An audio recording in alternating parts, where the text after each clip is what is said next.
eyes. We can see the universe, which is a creation of the Lord, or the creation of Prakriti, nature.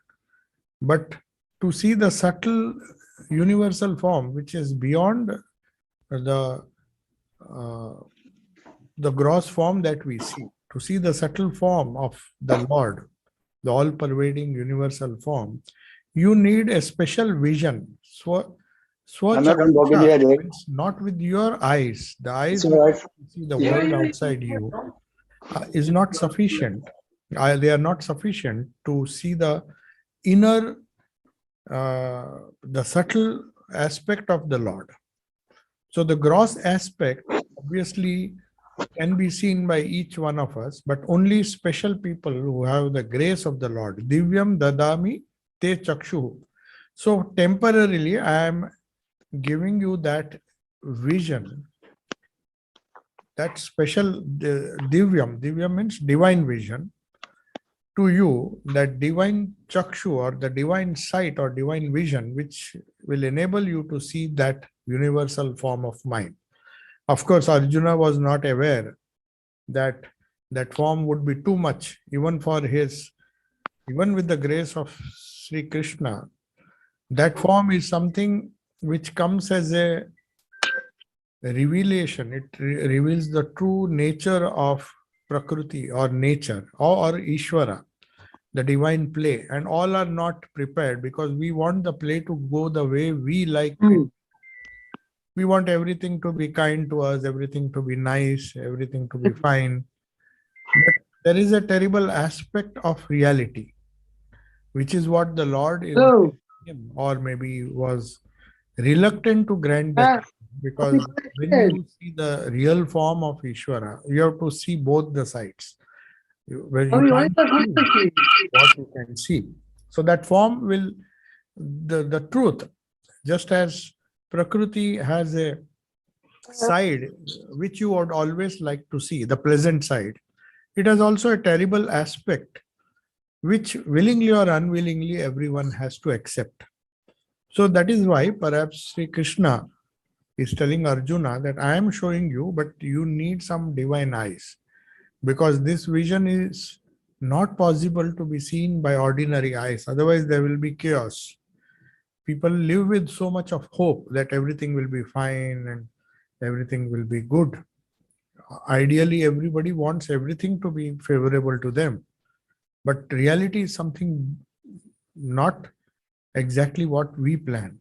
Reality goes its own way. Prakriti has her own ways of presenting herself. Nature has its own laws, and they will work out the way things are there in actual, the thing according to their own nature. So the Lord, though he doesn't interfere, in the sense he is giving this divine vision to Arjuna to enable him to see the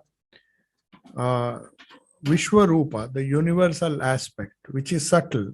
So you need a subtle vision to see subtle things. Your gross eyes will show you only that which is in front of you, the gross world outside you. Even to know the subtle reasons why things happen in the world outside is so difficult, because we do not know. There's a lot of unexplained things, even in our own little life, though we would like our life to be deterministic. That is, we plan something and everything goes according to plan.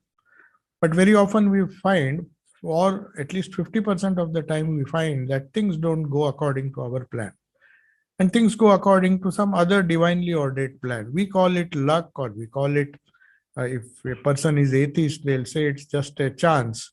Or if people believe in God, or they say it's Lord's will. But we are not in a position, spiritually evolved enough, to even understand the divine play, leave alone seeing the universal form. So in the scheme of evolution of life, of a human being, we all know, if we accept Darwin's theory, we have evolved from different species with better and better understanding, better and better faculties, So that finally, when we become a human being, even in human beings, we evolve from an intelligent man to a much more intelligent person. But then there is a spiritual evolution which is not accounted for. And Darwin's evolution is a biological evolution, which takes us only up to the level of the reactive mind, where the skills of a human being, the intelligence, the intelligence of a person, not the spiritual intelligence, but the normal skill sets that we develop and the other enable him to dominate over other species. That is all what Darwin's evolution teaches. But there is a spiritual evolution where the subtle aspects, the subtle reality behind the apparent reality can be understood or seen. If the God's grace is there, as Arjuna was able to see, he said, I'll show you, but I'm not very sure whether that vision will be acceptable to you or whether you will be able to tolerate it, because that vision shows you truth which you don't perhaps which you are not prepared to see. So the human brain and human mind has evolved to a certain point where it can understand, or at least try to understand, the mysteries of external nature. But to understand the mysteries of internal nature, the causal reality behind the apparently changing phenomena, you need some kind of spiritual evolution. That is what he says. So all the wonderful inventions, they allow us to study nature in depth, maybe find out a few secrets of nature which were not revealed to primitive society. And as he grows, he thinks he has a mastery over nature. When something else comes, some viruses come, and then he doesn't know how to deal with it. He puts all his energy, skills to use, and then finally finds a solution when he finds something else has appeared. And then to add to that, there are these mental issues, not just natural issues that we face, the natural world outside us. It's full of people of different temperament, minds, whose we don't even have a insight into how they work, why people cause wars, and why such certain people act in certain ways which are beyond any control. So in general, we find, that is the essence of this verse, that Sri Krishna is telling Arjuna, I am going to attempt to show you that divine universal form, Vishwarupa, as it is known, but I am not sure, though I will give you a special vision to see it, but how much of it you will be able to understand, or how much of it you will be able to tolerate or see or accept, that I don't know. But anyway, he says, at least that will give you a hint of the futility of trying to understand the scheme of life with our ordinary brain and mind. At least that will lead you to something higher, and then you will evolve. Your mind will evolve into a spiritual mind and a spiritual approach to life, which may perhaps offer solutions. As Buddha said, don't just as we make inquiries into the mysteries of life, Buddha did not want to enter into a discussion whether there is life after death, though they believed in karma and all those things.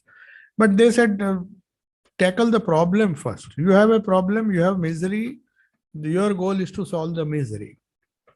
It's not very important to know who has shot the arrow.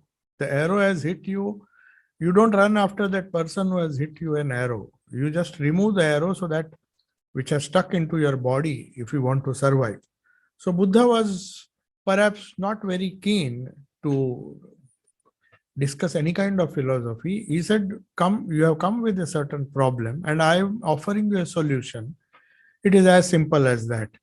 So, though here Sri Krishna is also following the same approach, after telling him what to do, what not to do in the second, third, fourth, fifth, up to 10th chapter, still Arjuna is curious to know. He wants to know perhaps what is the outcome of the war, or how does the war, how does the Lord play out his drama of life. So after explaining the different steps of yoga which are necessary to understand yoga or spiritual evolution, that is necessary to even get a brief idea about what the true nature of the Lord is, he says, still now, even though you are not prepared, I am giving you by my special grace that divine vision, and uh, with that try to make out as much of life as you can. He knew that only after getting established in spiritual life and aligning the personal will to that of the cosmic will, then you are in a position to understand what the Lord's will is. So, to understand God, all of a sudden, just because you are curious enough to know the divine play, uh, Krishna is warning him, it's a premature hope of yours to try to understand. But since you are pestering me for this vision, I will definitely impart that vision and the divine eyes that are required to see that. But after that, he comes back after the 11th chapter, he comes back to Bhakti Yoga, he comes back to the normal plane. Because at a certain stage in this chapter, you will find Arjuna is folding his hands and is terrified with what he saw. And he says, "Oh Lord, please withdraw your real nature. That's too much for me to see." Because he could see not just the pleasant side of life which he wanted to see, but also the terrible side of reality, which alone will force a person to go transcend this world and become one with the Lord. Otherwise, what's the purpose? If everything was going on smoothly in our life, then we don't need God. We really don't need God. If everything happens according to our will, we are the Lord, we are our own lords of our own lives. If that continues, maybe it may continue for a certain period. If your karma is very good, it may continue and things may go fine without the need of any intervention from God or even prayer or anything. It's only when problems come that we turn to spirituality. That's the message of the Gita. The first chapter itself is an indication that unless there was Vishada, Arjuna would not have asked the meaning and purpose of life. And that too on a battlefield. War is about to begin. There's hardly time to ask what is the purpose of life, because even if it is told, Krishna knew that Arjuna is not going to stop the war. He has come prepared to fight. But somehow he has encountered some fear, some kind of misery, some kind of depression just before the war, and that will affect his performance. So Krishna is now trying to just raise his spirits. As he became a bit normal, then he got curious. He wanted to know more about spiritual life. Though the battlefield is obviously not a place where these discussions would have taken, but it is symbolic that when a battlefield is something which we encounter every day, our life itself is a battlefield. So there are some ups and downs. When things don't go our way, we seek divine help, seek somebody else's help, seek external help. And when external help doesn't come, then we seek God's help. So he reveals himself according to the needs of the inquirer. If Arjuna was just considering Sri Krishna as his friend, and in fact he was driving his chariot, that was what he was expected to do. But that was before the war. Though he had immense faith in Sri Krishna and his abilities, but still he did not know about the message of Gita was not revealed until this moment when he himself faced crisis. So the crisis itself became responsible for all the 10 chapters after that, which culminated in Arjuna asking Krishna, now show me that Vishwarupa which you speak of, because it's a mystery for all of us. And it's not possible with my spiritual evolution to ever get a glimpse of that. But with your grace, you please show that vision. And the Vishwarup Darshan is seen. We'll see what he sees and what is the meaning of what he saw. So at different levels leading up to Nirvikalpa Samadhi, the highest transcendence, we come across all this, the vision of the immanent Ishvara. Immanent means the all-pervading Ishvara as we see him in and through nature. When we transcend nature, we see a totally different form, the reality. That is the goal of Bhagavad Gita. But Sri Krishna knows that right now he has to negotiate he has to first fight a war, go through all the tribulations and the challenges that the war offers him. And after that, he may be in a position to undertake spiritual life. That is why after the second chapter, Arjuna says, then why do you ask me to fight this war? If this is not what the ultimate goal is, then what am I doing here? But he said, you may wish to run away from the battle, but your karma will not allow, because you have been prepared, your karma gunas, the three gunas, which are the three gunas of nature, which has constituted your personality. Now the only way is to negotiate this trouble and then pass through it. But I would give a glimpse of that. So that all the aspects of the Lord, a few aspects, of course, not all the aspects are shown. This cosmic vision was imparted to not only to Arjuna, but also Sanjaya, who was explaining that vision to Dhritarashtra. So they were the two other lucky people in that whole battlefield who could see that. So now 9 to 14 is the description of verse number 9 to 14. We discussed the eighth verse. Arjuna is told by Sri Krishna, now you behold my cosmic form because you have pestered me long. Okay, here is my cosmic form. Then he says, Evam Uktva Sanjay. Now Sanjay is telling, because the whole of Gita was what Sanjaya saw and how he reported it to Dhritarashtra. That is what this Gita is. So he is now saying, Sanjay Uvacha, seeing the cosmic form, he says, Evam Uktva Tato Rajan Mahayogeshwaro Hari Darshayamasa Parthaya Paramam Rupam Aishwaram. So having thus spoken, O king means King Dhritarashtra, to whom he was explaining, the great Lord of Yoga, that is Yogeshwara Krishna. Krishna, there are so many adjectives. One of them is Yogeshwara, one who is the Lord of Yoga. Yogeshwara Hari is also a name of Krishna, showed to Partha, that is Arjuna, his supreme Ishvara form. So that is verse number 9. Now, what is that form? So there is a description given in 10, 11, 12, and 13, and 14. So the first says, Aneka Vaktra Nayanam, Aneka Adbhuta Darshanam, Aneka Divya Abharanam, Divya Aneko Udyata Ayudham. So in brief, this is just a description. The entire universe, suddenly you saw the whole universe is manifesting in this universal form. It's like suddenly he sees in Krishna's place a vision of his cosmic form where he says lot of mouths, lot of eyes everywhere.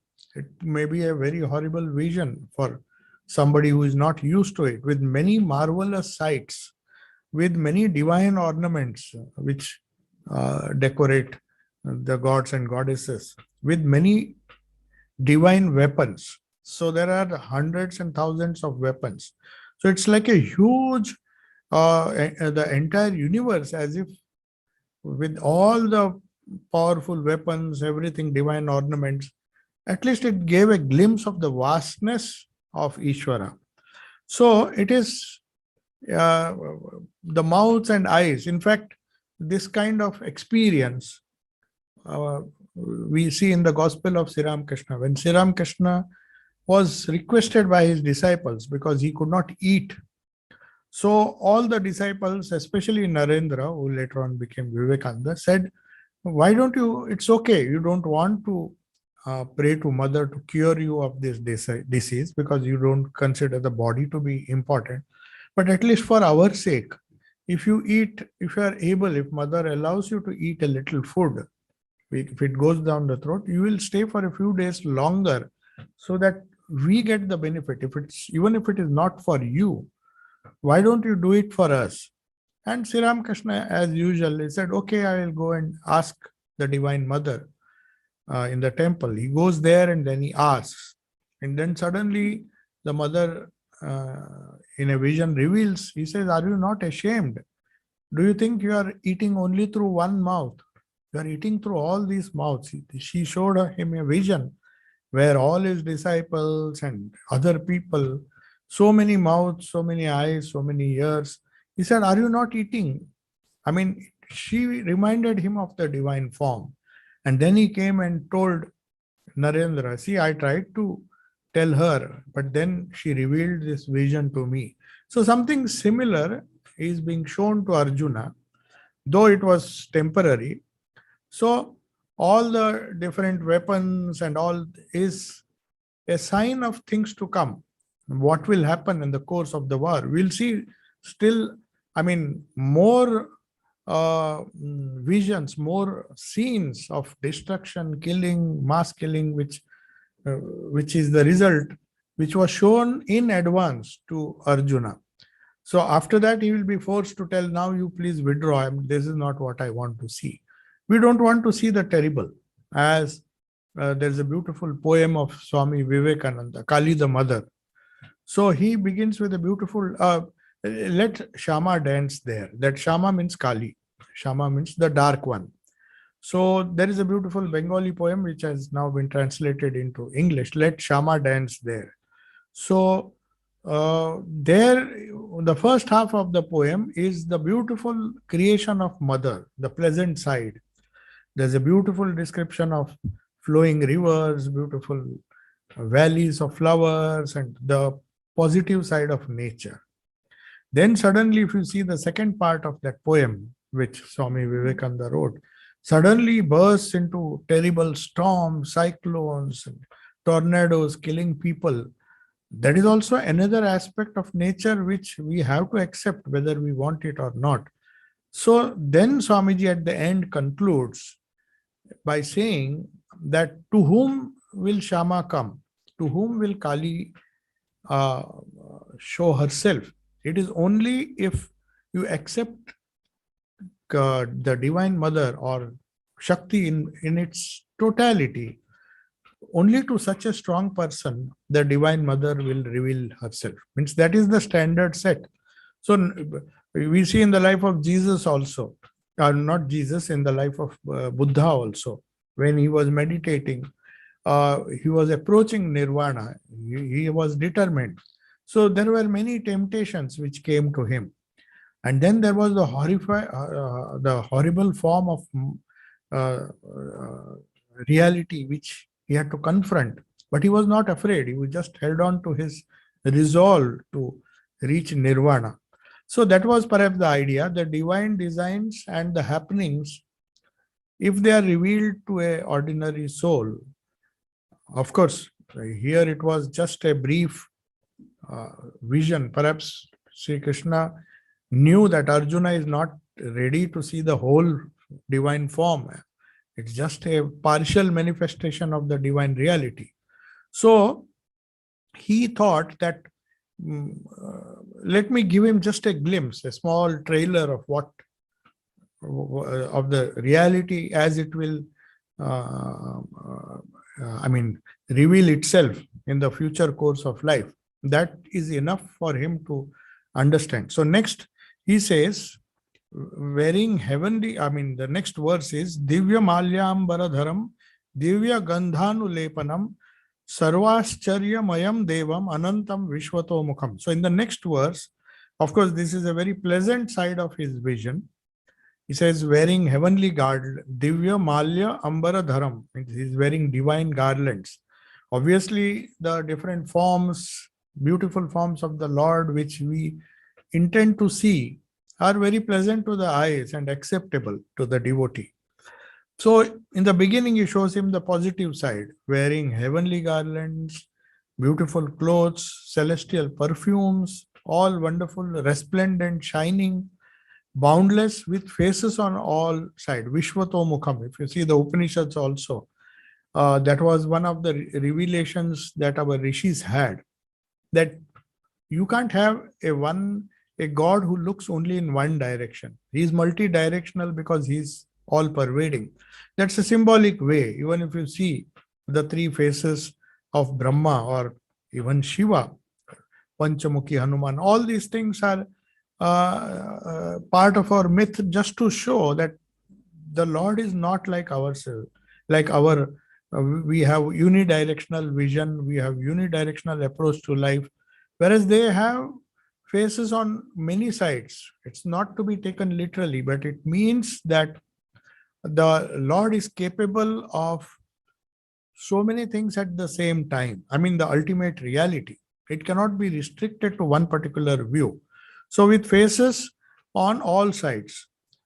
So, this panorama of the divine vision would have been so not terrifying, because it was a pleasant vision, but it gave a hint to Arjuna that Ishvara, the cosmic form, the cosmic order, in which we are very minute players. We are so insignificant that in the cosmic order, it is far, far bigger than we can even imagine. So this was just a sample, he says. Then he shows something much more glorious. Divi Surya Sahasrasya. Now, just imagine, we can't even look at one bright shining sun in the sky with our bare eyes. So you imagine Divi. Divi means in the sky. Div word, and in the sky, Divi, Surya Sahasrasya, 1,000 suns suddenly appeared. So you can imagine what kind of brightness, or you may say what kind of blazing light would have been there. If the splendor of 1,000 suns, this is all the description of the vision, were to blaze forth all at once in the sky. Suppose there is all the 1,000 suns decide to come together and blaze at the same time. What would be the power of that, the splendor of that vision? That would be like the splendor of that Mahatma, that is that supreme soul. So what, it's just a symbolic representation. That vision perhaps convinced to Arjuna that don't try with your simple mind or insignificant mind to gauge or to even estimate the glory of the Lord. This is just a sample that I am showing you. Then he shows many other things. Tatre kastam jagat krishnam pravibhakta anekada. Now we are slowly coming to the philosophical part. Apashed deva devasya sharire pandavas tada. Tada means there in the body of God of gods. Ishvara. Ishvara, one who is the inner controller, the subtle controller of this universe. Pandava means Arjuna, saw the whole universe with its many divisions drawn into one. It is like a multiverse. As Swami Vivekananda said, we call it a universe, but our universe is constituted of many galaxies and universes in themselves. So it's impossible to even calculate how many universes are there. So you can say it is a multiverse where the cycle of destruction, creation, and maintenance is going on. In some part of the whole world, or whole universe, or you can say multiverse, several universes are being born and then they disappear into the black hole. So it's something which a human mind cannot imagine, but still Arjuna is shown that. So the idea is that cosmic life, there can be so much of diversity, but don't go after this diversity. They're too numerous. As Newton once said, when somebody praised his knowledge or his understanding of scientific principles and laws, he very humbly said, I am like a small child on the shore. I have picked a few sand grains and some pebbles, and that is all the knowledge that I have acquired. There's so much a vast beach or vast coast to investigate. So that shows that whatever be the variety, there is no end. And if we try to understand that variety, just to give a glimpse of the impossibility of the limited human mind to understand this nature, to understand the secret behind the nature, which Arjuna wanted to know.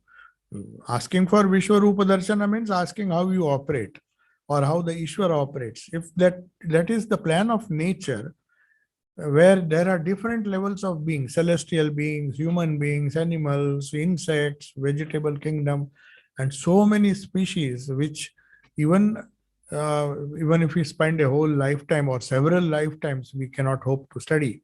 So these are all expressions, but the essential point is we don't need to know this diversity.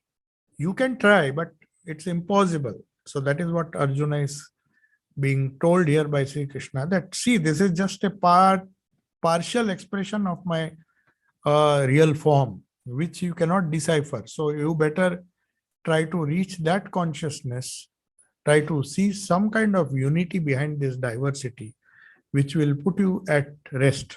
Because we don't like, as human beings, we don't like change, we don't like uncertainties, we don't like things if they are uncertain. We want certainty. We want certainty in uncertain things, transient things, which can never happen.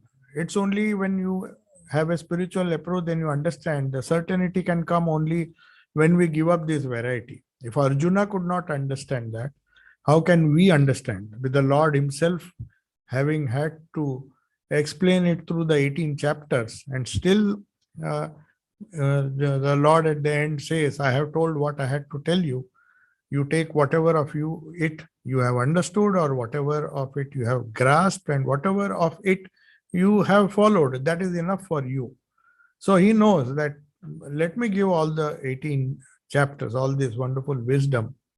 But it is difficult even to imagine that somebody can grasp all these things. So each region, each plane of existence has its own laws. The animal kingdom, just take the kingdom of the ants. If you see, they have a very complex system of how they live, how they grow, how they sustain each other, how they socialize. A small insect or a small creature like an ant. So there's so much of variety. So Arjuna is given a hint that no matter how much you study variety, someday or the other you'll have to go after the unity. So when you worship Ishvara, the goal is not to understand. Though you have forced me to show you this Vishwarupa, don't think it will satisfy your curiosity. It will just confuse you all the more, which will happen later on. That's why the Lord says, why do you bother? Just try to understand how you can see some kind of unity which can help you to maintain your sanity in this changing world. Otherwise, this world with so much of complexities can trouble the most steady of human beings. A person may think he's a very mature person, very well-educated person. But when complexities come, inexplainable complexities, Arjuna was definitely a very strong human being who could defeat several armies. Not that he was a weakling. He was a general, very strong person. So even if he gets, he's dumbfounded by seeing this, he's surprised by seeing this variety which Sri Krishna demonstrates. Even it's part of his own glory, as we saw the Vibhuti Yoga, the 10th chapter, where he said, I am just giving you some part, explaining to you some part of my glory, Vibhutis. If you meditate on those Vibhutis, you will perhaps be inspired to understand the true nature, or not understand, to realize the true nature. So how this unity in variety is possible? Now, that stage has come now in the verse 14th, where he sees the last verse of this. Sanjaya is saying, then Dhananjaya, Tataha sa vismayo visto hrishta Roma Dhananjaya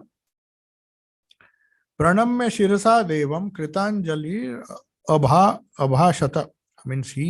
This Dhananjaya means Arjuna. That is a name, another name of Arjuna.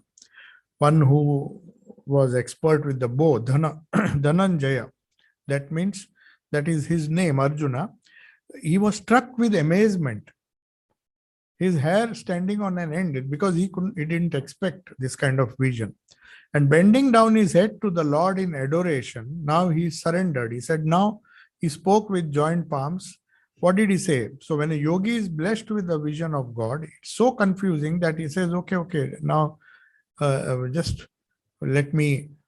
He was wonderstruck. In the beginning, he started with curiosity, but when he saw the real form, he was struck with the amazement of joy. Obviously, Sri Krishna showed him the positive side.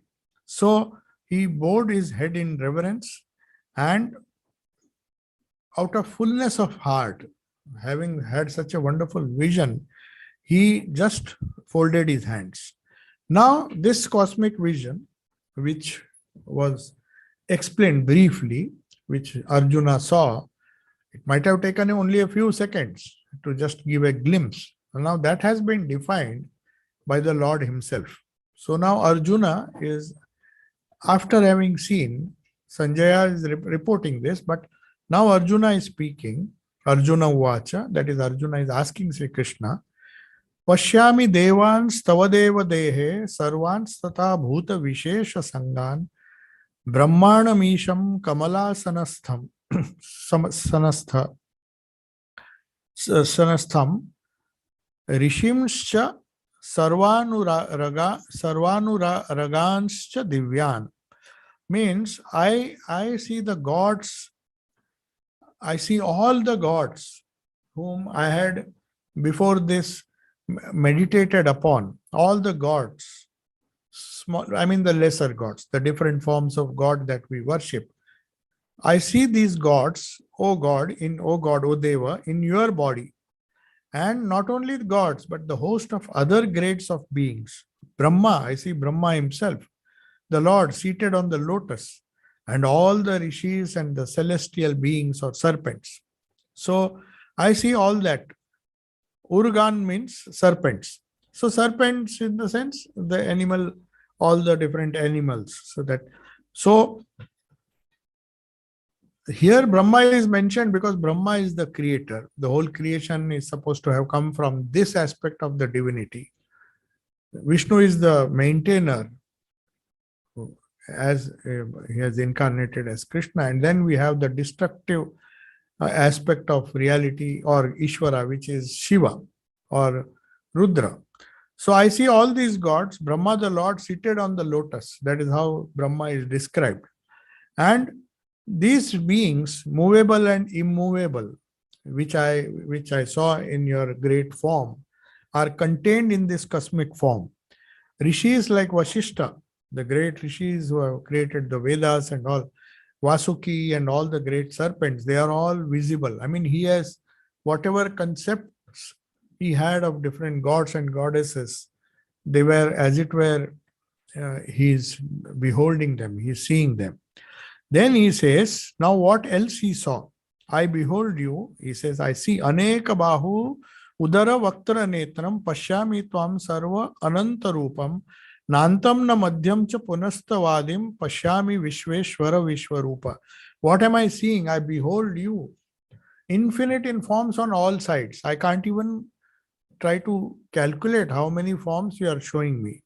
With countless arms, countless stomachs, countless mouths and eyes. Neither your end, nor your middle, nor the beginning I am able to see. It's like a vast expanse of great beings who are shown to Arjuna at the same time. So he says, I am seeing this, O Lord of the universe.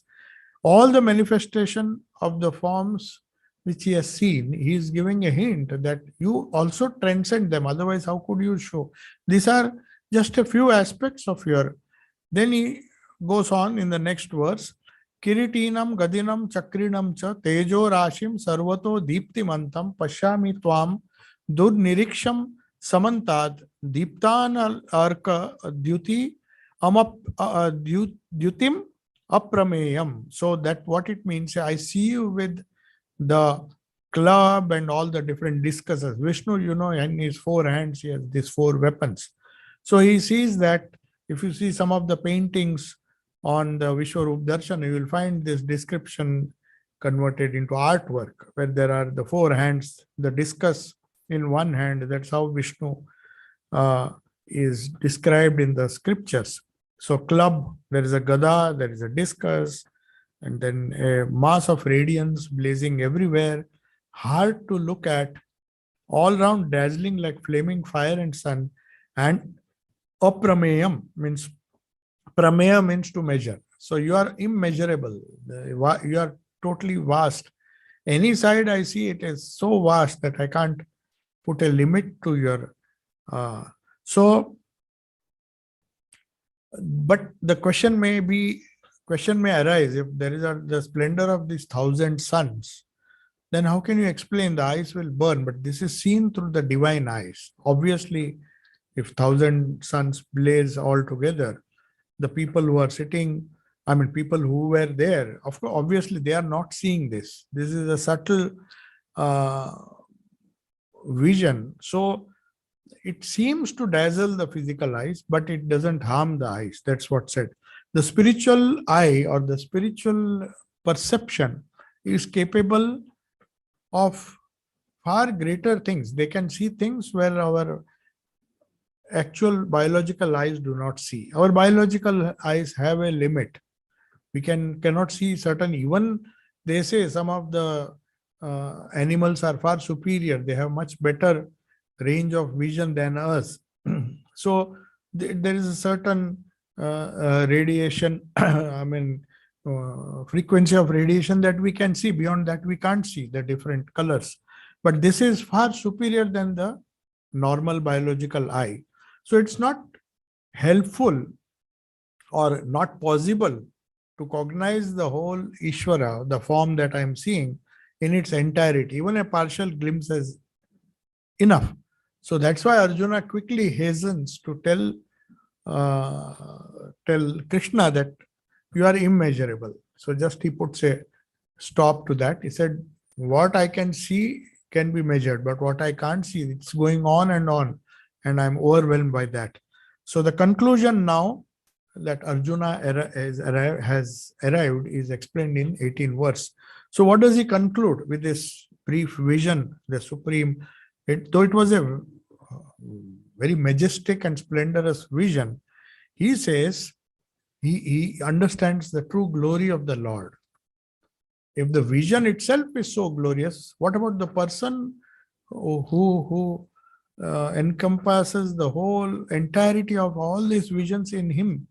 So, Tvamaksharam paramam veditavyam tvamasya vishwasya param nidhanam tvamavyaya shasvata dharma gopta sanatanastvam purusho mato me. So, in my humble opinion, he says, you are the imperishable. Your vastness is immeasurable. The supreme being who should be realized. So at least now he has got convinced that I should not be bothered about the smaller things which occupy so much of my attention. They are trivial compared to your real form. Even that form I am not able to see. So you are the supreme being who has to be attained, to be realized, You are the great treasure house of this universe. You are the imperishable guardian of the eternal dharma. So the whole dharma, the karma theory, which is working out, not only in Mahabharata, but even in our previous lives and in the future lives, it is all, you are the guardian of that. So now he is convinced that it is better, as Swami Ramakrishna once said.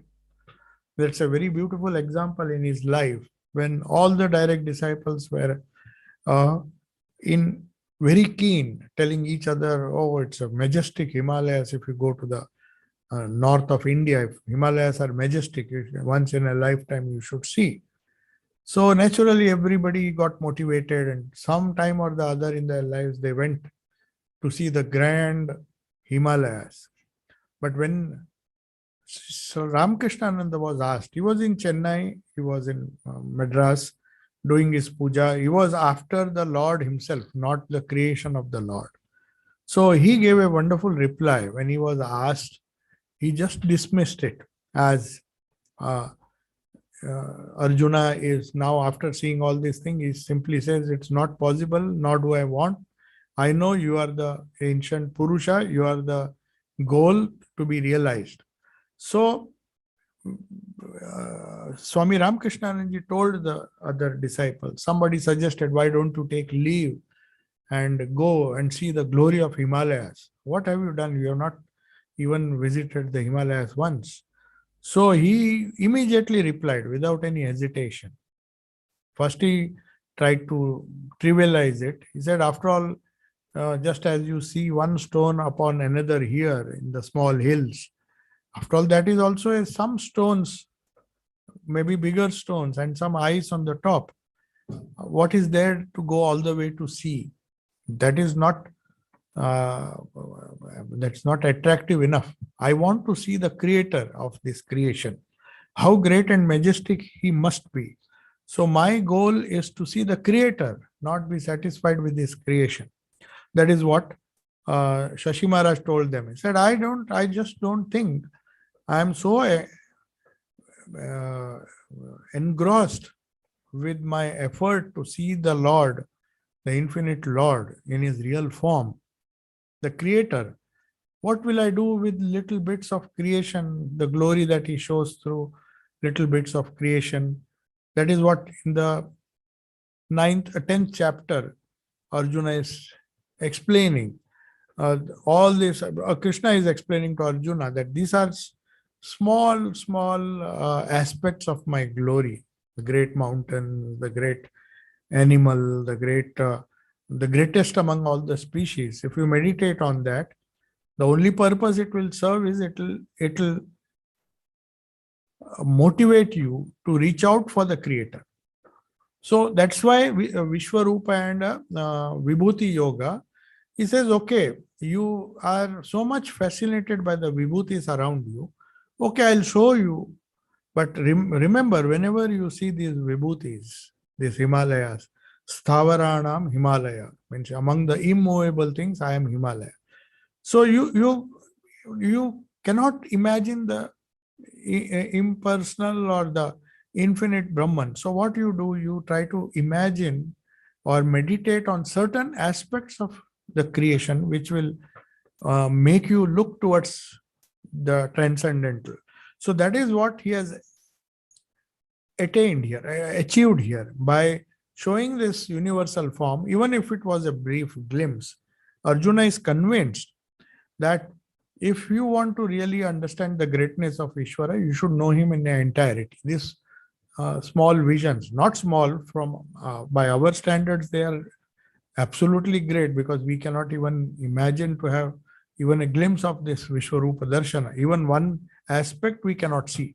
But for Arjuna, that was so overwhelming that pointed out to something far more greater. So he who realizes Ishvara, I mean, in his manifest or unmanifest form, he becomes worthy of attaining him.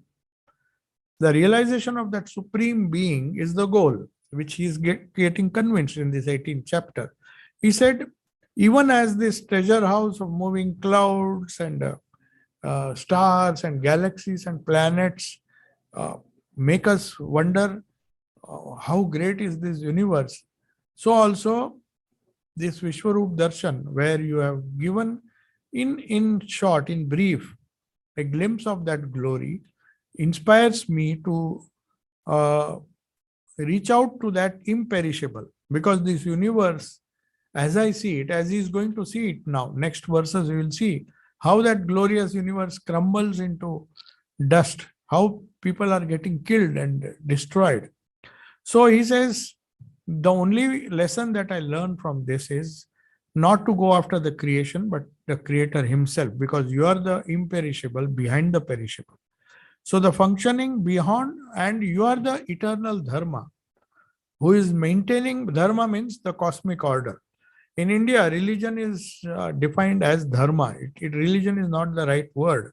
Dharma really means the cosmic order, which upholds Dhri dhatu, dhri is a verb which tells you what, that which upholds, that which sustains creation, that which teaches you the true values, leads you to the ultimate goal of life. That is dharma. So you are the upholder of dharma, and you are the goal to be attained, and you are also the means, because you show us the way, and you are the goal. So the functioning of the whole universe as we see it, and as you are showing me a brief glimpse of that, is convincing me that you are the goal that is to be attained. So he is convinced now. But in 19, again, he says, he is explaining this further. 1 minute. Okay, this is the last verse. We will then open up. I mean, if there are some questions, you can ask in the chat. So this is the last verse. This is another aspect which Arjuna is expressing, which convinces him of having, I mean, of making an effort to reach the infinite. He says, Anadim, Anadi, Madhya, Antam, Ananta Viryam, Ananta Bahum, Shashi Surya Netram, Pashyami Tvam Deepta Hutasha Vaktram, Swatejasa Vishwam Idam Tapantam. So he says, I see you. I mean, he is now trying to express what he saw in his own way. He says, I see you without beginning, without middle, or without end. Anadi, without beginning. Madhya, there is no middle. I mean, there's no middle because there is no end. So which is the middle? I don't know. And you are infinite in power, infinite arms everywhere, the sun and the moon being your eyes. These are all figurative. The burning fire, your mouth, because fire consumes everything. Like Kala, we'll come to that. Kala means time. Time devours everything. So fire is symbolic of that. That's why fire was worshipped as God. In the most primitive Vedas, the most mysterious thing was fire, because it burns everything and reduces everything to dust. So that caused wonder in the rishis, why we were predominantly fire worshippers. Fire is a great purifier. So it has a tendency to consume everything. So that universal aspect of life that was feared most was the fire. So the first prayer, I mean, of the Rig Veda, the first sentence that was uttered was Agni Mide Purohitam. Agni, you are the fire that I am worshipping. And Kasmai Devaya Havisha Videma. I am offering this like a machine. I am just offering it. I don't know where this food or this offering will ultimately go to. I am offering it in fire, but ultimately it will, I don't know which God I am worshipping with this. So it was a sense of wonderment, of wonder that they worshipped Agni. So he says, you are the burning fire. Your mouth is, I see that blazing fire, which is now consuming everything. Like time consumes everything. Every thing that is created has to be destroyed. So it goes on in a cycle. So the whole universe, as a result, is glowing with your radiance. So there is no beginning, no end to the Ishvara, the universal aspect, because he is beyond time, space, and causation. That is Brahman. Ishvara is infinite because he creates, he sustains, and again withdraws the universe as a mere sport. So God, his infinite arms, shows that he has the agency of so many arms. That symbolic, the arms that he sees, is symbolic of the various agencies or the various beings. Each arm is an instrument of the Lord to express and continue his activity. So you need arms. Through our arms we work. So the arms are symbolic of the different agencies or different beings the Lord engages in to cause this creation to grow, the creation to destroy. And the brilliance of the Atman, that is the brilliance which people realize when they realize the consciousness, light of consciousness, is known as Atma Jyoti, the light of consciousness.